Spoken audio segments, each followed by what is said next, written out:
I was wrong about earthworm food, and before we go any further, I want you to subscribe to Evergreen Garden, hit the like button, and drop a comment telling me what you currently feed your worms, because what I discovered completely changed how my soil behaves, how fast organic matter disappears, and how plants respond. I've been gardening long enough to admit this honestly. I thought I understood worms. I didn't.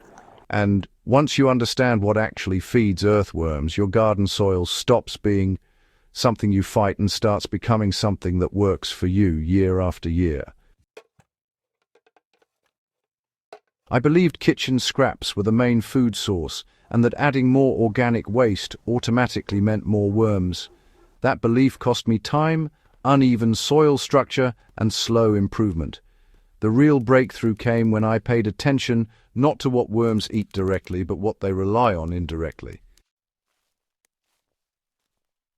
Earthworms are not garbage disposals. They are soil processors that depend on microbes, carbon balance, moisture, and texture.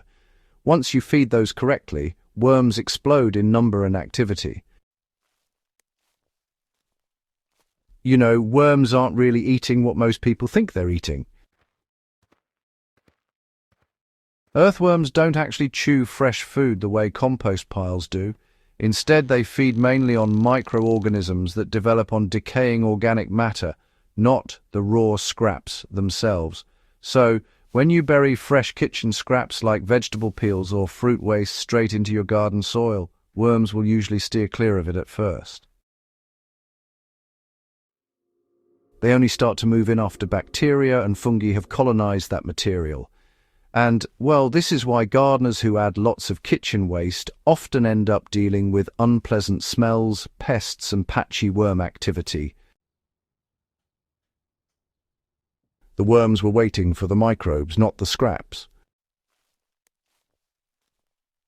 What finally transformed my soil was shifting my focus from feeding worms to feeding microbes.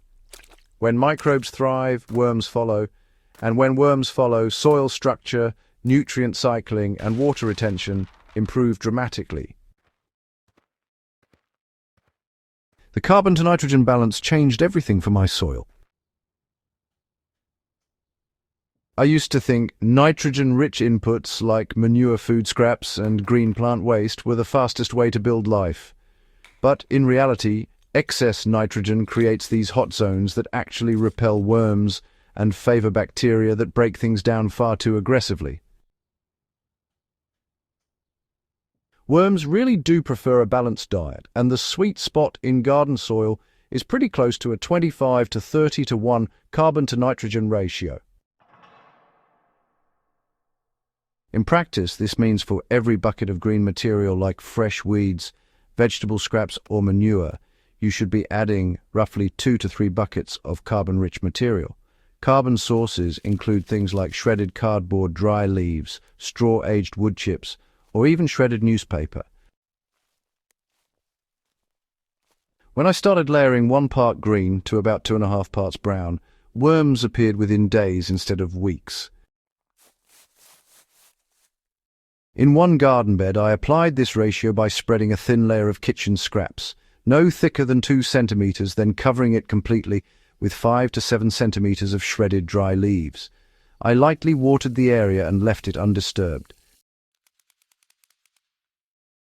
Within 10 days, the soil underneath was crawling with worms and smelled rich and earthy, not sour or rotten. When it comes to keeping your worms happy and productive, moisture and oxygen actually matter a lot more than just how much food you give them. You know, another mistake I made was assuming more food meant faster results. But in reality, worms really do need stable moisture and oxygen far more than they need constant feeding. Earthworms breathe through their skin. So if the soil gets compacted or waterlogged, it actually suffocates them, even if there's plenty of food around. The ideal soil moisture for worms feels like a wrung-out sponge. When you squeeze a handful, it holds together but releases no water. I now water feeding zones lightly after adding organic matter, just enough to activate microbial growth. Overwatering pushes oxygen out of the soil and drives worms deeper or away. I also stopped burying food too deeply.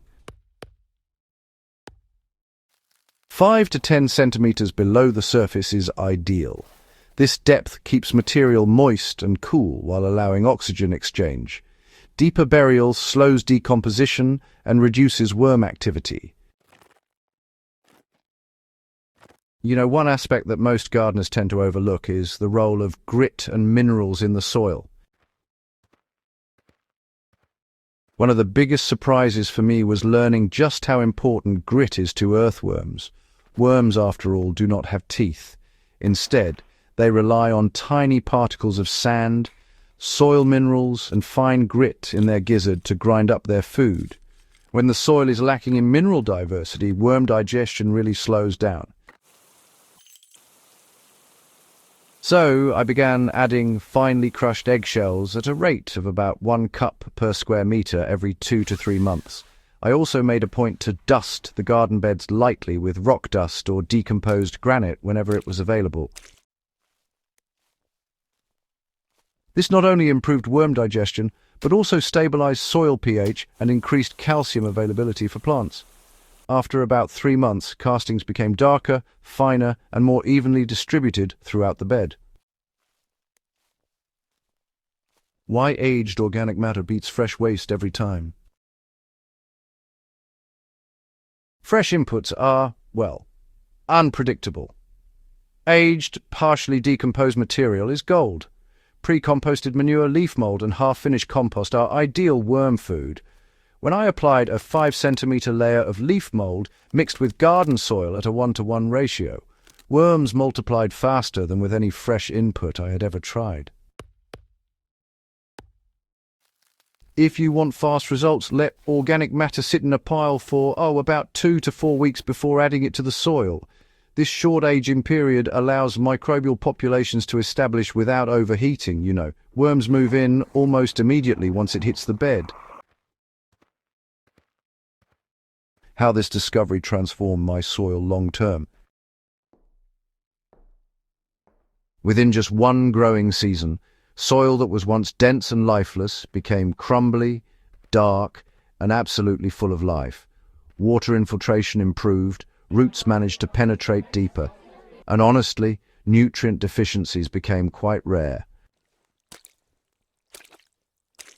I stopped relying on constant fertilizer applications because, worm castings provided slow, stable nutrition.